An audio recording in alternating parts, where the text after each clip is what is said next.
زمانہ تھا جب میرے والد،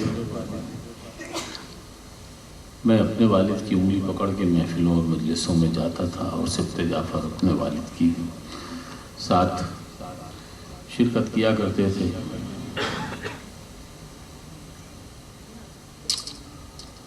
ہمارا یہ ایک سفر چلتا رہا۔ اب تو آج سبط جعفر سے متعلق آپ لوگ بہت کچھ آگاہی حاصل کر چکے ہیں الیکٹرانک میڈیا کے کرم سے۔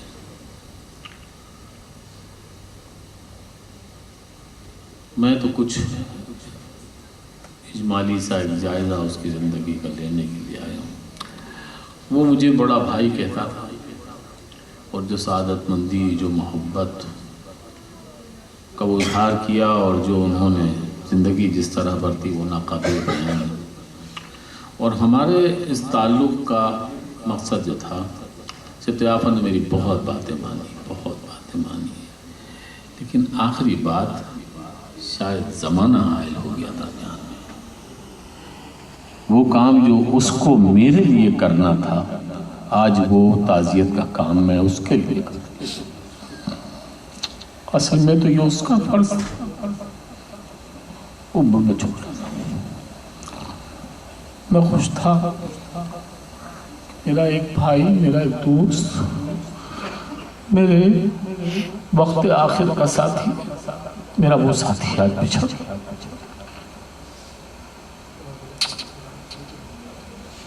اس کو دل میں اس کے تمنا، اس کو آرزو، اس کو اتنا یقین اپنی شہادت پہ تھا کہ آپ دیکھیں اس کے لکھے ہوئے مخطوطات آج آپ کے نیٹ پہ موجود ہیں، آپ پڑھ سکتے ہیں۔ مجھے اس بات کی خوشی ہے کہ بارگاہ محمد و آل محمد سے اس کو رتبہ شہادت عطا ہوا۔ بھابھی، میں تعزیت نہیں آپ کی خدمت میں مبارکباد پیش کرتا ہوں۔ ابو ذر تابندہ دانندہ، بیٹا تم سب کو مبارک ہو کہ تمہارے باپ نے زندگی کی آخری منزل اتنی خوش اسلوبی سے طے کی اور وہ مرتبہ حاصل کیا کہ جس کی تمنا میں لوگ مرتے ہیں۔ بس مجھے غم اس بات کا ہے کہ اس مومن اصیل کو نامرد، بزدل اور شیطان کے ہاتھوں مارا گیا۔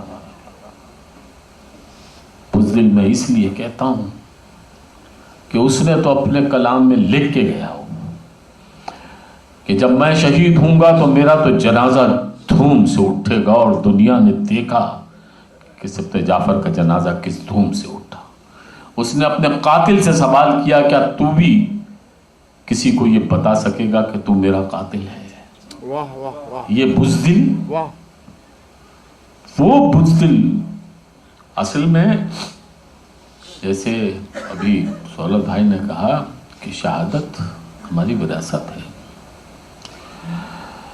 یہ پتہ یہ کہاں سے چلا ہے سلسلہ؟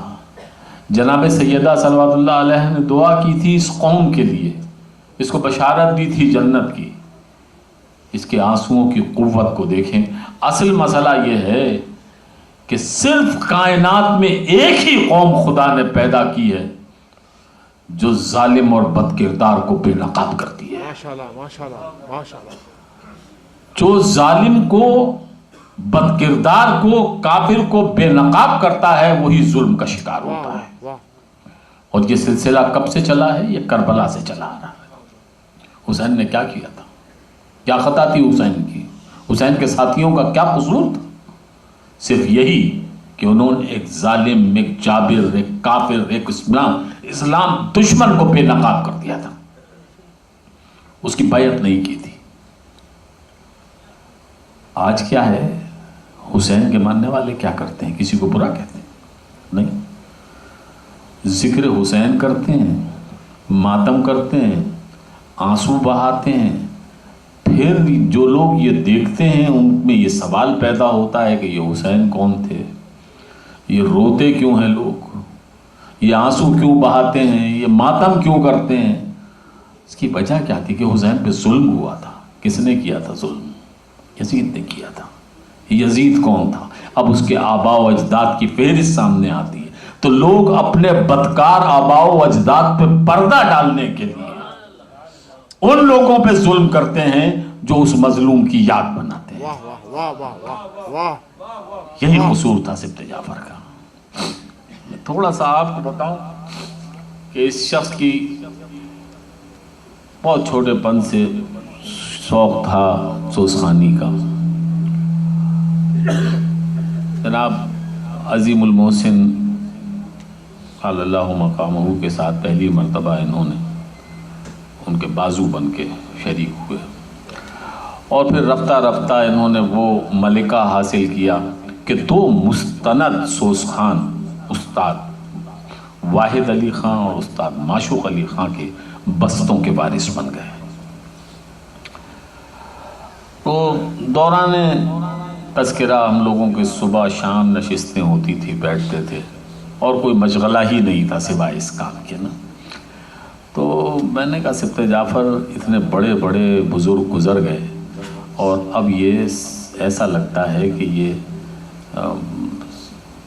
سلسلہ ختم ہونے والا ہے. اب وہ سوزخان پیدا نہیں ہو رہے، کیا ہوگا یہ؟ اس نے کہا نہیں بھائی آپ فکر نہ کریں. اس کے بعد اس نے کچھ نوجوان لڑکوں کو تربیت دینی شروع کی اور رفتہ رفتہ اس کی محنت اور کاوشوں سے 50 شاگرد بنا دیے. اور پھر یہ ہو گیا کہ پورے شہر میں کہ جس کو بھی سوزخانی کی ضرورت ہو، مجلس چہلم میں، سویم میں، عزاداری میں، وہ صرف ہمیں اطلاع دے دے، گھر کا پتہ، وقت، تاریخ اور بس. اب یہ ان کا کام تھا کہ سال بھر کے کچھ 4-5 صفوں پہ پروگرام ہوتا تھا کہ ان کو وعدہ لیا، لکھ دیا. اب شرط یہ ہوتی تھی کہ سوزخان خود جاتا تھا، سوزخانی کرے گا، چاہے سبط جعفر جائیں یا ان کے شاگرد جائیں، نہ کوئی معاوضہ، نہ کرایہ آمد و رفت اور نہ انتظار طعام. سوزخانی کی، خدا حافظ اور چلے گئے بے لوث. یہ کام بہت دنوں انجام دیا اور لوگوں کو یہ سکون ہوا کہ وہ ان کی پریشانیاں یہ ختم ہو گئی کہ سوزخانی اور آغاز مجلس کا کیا ہوگا. یہ کام سبط جعفر بخوبی انجام دیتے رہے. تو اچانک میں نے کہا کہ بھائی آپ نے یہ فن سیکھا، آپ کو خداوند عالم نے اتنے علم سے نوازا. اچھا محتاط اتنے تھے، یہ بھی برسبیل تذکرہ میں آپ سے عرض کر دوں کہ CSS کا امتحان پاس کیا، پہلی ملازمت ان کو سینٹرل جیل DSP کی آفر دی اور وہ انہوں نے منع کر دی کہ میں اس ادارے میں کام نہیں کروں گا. اس کی ایک وجہ تو یہ ہے کہ قائم کرنے والا اس ادارے کا انہیں پسند نہیں تھا. واہ واہ واہ واہ واہ واہ واہ. یہ حقیقتاً. اور دوسری بات یہ تھی کہ انہوں نے کہا کہ اس رشوت خور ادارے میں میرا گزارا نہیں ہے، وہ چھوڑ دیا. لٹریچر میں گولڈ میڈلسٹ تھے. اس کے بعد انہوں نے LLB کیا، لاء پاس کیا اور وہ شروع کر دی وکالت. تو ان کے والد نے ان کو یاد دلایا کہ بیٹا وہ تم نے جاب چھوڑی، بہت اچھا کیا، لیکن یہ بھی جھوٹ کی کمائی ہے، اس کا خیال کرنا. اسی دن اس نے وہ کام بھی چھوڑ دیا. اور اس کے بعد پھر یہ قاسم آباد کالج میں لیکچرار ہوئے جہاں پرنسپل ہو کے شہید ہوئے.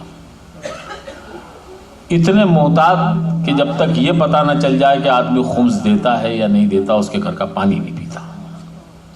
یعنی یہ ان کا ایک سلسلہ تھا. تو پھر یہ ہوا کہ یہ ایک ایسا فن ہے، ٹھیک ہے آپ نے شاگرد پیدا کر دیے، اب یہ اس کا ایک احیاء ہو گیا اس فن کا کہ اب سوزخانی باقی رہے گی، اس کا یقین ہو گیا. لیکن ہمارے سرمایہ ادب و مذہب میں یہ سوسخانی کے متعلق کچھ نہیں ملتا. اگر کوئی جانے کہ بھئی کیسے کیسے سوسخان گزرے، کیسی کیسی بندشیں بنی، کون کون سے علاقوں میں کس کس طریقے کے طرز کی سوسخانی ہوتی، تو کیا کیا جائے.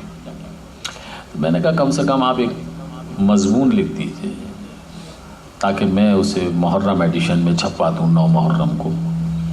اس پر کافی اصرار تھا میرا. تو ان کی بیگم اس زمانے میں وہاں ایک شان ہاسپٹل تھا، اس میں ایڈمٹ تھیں، آپریشن تھا، تو یہ رات بھر وہاں قیام فرماتے تھے. میں نے کہا ستیہ جعفر وقت مت ضائع کرو، رات بھر مضمون لکھو، صبح میں لے کے جاؤں گا تم سے. وہ مضمون میں نے ان سے بہرحال 2-3 نشستوں میں لکھوا کے اور اس کو 9 محرم ایڈیشن میں. یہ ستیہ جعفر کی زندگی کا پہلا قدم تھا جو انہوں نے اب یہاں سے ایک رائز ان کو جسے کہتے ہیں بلا. اور پھر بہت سی ایسی باتیں ہیں، جملہ معترضہ ہیں جو میں اس وقت کہنا مناسب نہیں سمجھتا. لیکن پھر وہ وقت آیا کہ میں نے کہا کہ اس مضمون کو کتابی صورت میں آنا چاہیے، اور مذہبی طور پہ اذان سے لے کر اور سوسخانی تک، یعنی اذان ہے، تلاوت ہے، منقبت خوانی ہے، نعت خوانی ہے، سوسخانی ہے، قوالی ہے، سب. میں نے کہا یہ ایک، تو انہوں نے ماشاءاللہ اس پوری کتاب کو بہت ہی اجمالی آپ سے میں ذکر کر رہا ہوں، انہوں نے وہ کتاب مرتب کر دی اور اس کا نام رکھا صوتی علوم و فنون اسلامی. اور اس کتاب پر اس زمانے کے نابغہ پروفیسر کرار حسین تھے، کجن بیگم تھیں، وغیرہ وغیرہ، ان سب سے لکھوایا گیا، جن کی تصویروں کے ساتھ ان کے کمنٹس چھاپے گئے. اس لیے کہ وہ حالات ایسے تھے کہ شاید اس کتاب چھاپنے پہ ہی اس کو قتل کر دیتے، اور وہ نہ کرتے شاید ہم میں سے کوئی کر دیتا. یہ نوبت تھی الحمدللہ. خیر، اس کے بعد ستیہ جعفر بہت خوش تھے. وہ مجھ سے کہنے لگے بھائی بس یہ کام ہو گیا، میں تو اب کچھ نہیں کروں گا. میں نے کہا ابھی کہاں ستیہ جعفر، ابھی تو آغاز ہوا ہے، تم ابھی سے کہاں تھکے جاتے ہیں. پھر میں نے ایک پرنٹنگ پریس کھولا تھا، وہاں بیٹھک ہوتی تھی. میں نے کہا ستیہ جعفر مخصوصیوں کا کلام مومنین کے پاس نہیں ہے. ہر شہادت اور ولادت پہ لوگوں کو ضرورت ہوتی ہے مختلف علاقوں میں، تو ذرا یہ کچھ کام کر دیں، جمع کر دیں. تو وہ کام بہت تیز کرتے تھے، بے بے انتہا. اور یعنی جسے کہتے ہیں نا کہ ہم پیدا ہوئے ہیں ذکر اہل بیت کے لیے، یہ بات ستیہ جعفر نے ثابت کی تھی. یہ بات اس نے ثابت کی تھی کہ پیدا ہی اس کام کے لیے، کچھ نہیں کرتا. تو وہ عقل حلال حاصل کرتا تھا. یہ بھی میں آپ کو بتا دوں، یہ بات نہیں جانتے بہت سے لوگ کہ وہ 20 گریڈ کے افسر تھے آخر میں، اور شروع سے اس کا رویہ یہ تھا کہ وہ اپنی آمدنی کا تقریباً نصف حصہ جو تھا، کسی کو نہیں پتا، وہ بیواؤں کی کفالت ماہانہ کرتے تھے. اور 20 گریڈ کا آدمی ہونڈا 70 پرانی اس پہ گھومتا تھا. میں جانتا ہوں کتنے بچوں کی فیسیں وہ شخص دیتا تھا، کتنے گھروں کی کفالت وہ کرتا تھا. یہ ایک آدمی نہیں مارا ہے، ایک آدمی شہید نہیں ہوا ہے. ایک طرف تو پورا ایک ادارہ منہدم ہو گیا اور دوسری طرف پوری ایک قوم شہید ہو گئی. یہ تنہا آدمی نہیں تھا. کتنے گھروں کے چراغ بجھے کسی کو نہیں خبر. بہرحال صاحب، 2 یہ ان کے عظیم کارنامے تھے کہ وہ پھر ایک بستے کے عنوان سے کتاب آئی، اور وہ تمام امام بارگاہوں میں اور مساجد میں مفت تقسیم کی گئی. اور باقی جو تھی وہ کتاب بہرحال فروخت کی گئی اس کے اخراجات نکالنے کے لیے. میں اب ایک آخری بات بتا دوں جو ابھی تک شاید منظر پر نہیں آئی ہے. یہ باتیں تو آپ حضرات جانتے ہی تھے، اور بھی اس سے زیادہ بھی آپ جانتے ہیں اس وقت. ایک بہت بڑا پروجیکٹ تھا جو ستیہ جعفر کر رہے تھے. نجف میں ایک مہمان خانہ اس کی تعمیر تھی. وہ زائرین کے لیے بھی اور مجاہدین امام زمانہ کے لیے وہ تیاری ہو رہی تھی. مجھے نہیں معلوم، حالانکہ ان کے اس حادثے سے 1 ہفتے قبل میری ان سے بات ہوئی بڑی تفصیلی، اور وہی ہنسی مذاق اور پھر یہ کہ بھائی میری قسمت میں تو شہادت لکھی ہے وغیرہ وغیرہ، میں یہ پوچھنا بھول گیا کہ وہ نجف کا جو پروجیکٹ تھا اس پہ کہاں تک کام ہوا اور کیا مزید کرنے والے تھے۔ تو وہ ایک مسافر خانہ تھا جو زائرین کے لیے بھی تھا اور ان لوگوں کے لیے خصوصی طور پہ تربیت گاہ بنانا تھا، لوگوں کو، نوجوانوں کو اور مجاہدین امام زمانہ کی تیاری کے لیے وہ ایک جگہ لی گئی تھی اور بنائی جا رہی تھی۔ مجھے نہیں معلوم کہ وہ سلسلہ کیا ہوا، خداوند عالم اس کو غریق رحمت کرے، جوار معصومین میں جگہ دے۔ اور آخری پیغام میں سبت جعفر کے بچوں کے لیے، ان کی بیگم کے لیے بس میں ایک ہی بات یہ کہنا چاہتا ہوں کہ بھابھی، ابو ذر، تابندہ، میرے بچوں، تمہارے ہمیشہ فخر کرنا کہ تمہارا باپ بہت عظیم تھا اور اس کی عظمتوں کا، اس کی محنتوں کا، اس کی عبادتوں کا، اس کی ریاضتوں کا مولا نے اس کو یہاں صلہ دے دیا۔ جنت میں کیا مقام ہوگا، جوار معصومین میں کہاں جگہ ملے گی، وہ وقت خبر ہے، لیکن وہ زندہ ہے، سبت جعفر زندہ ہے۔ اگر آنکھوں سے اوجھل ہے کوئی بات نہیں ہے میرے بچوں، یہ مت بھولنا کہ سرفراز ابد ابھی زندہ ہے۔ خدا حافظ۔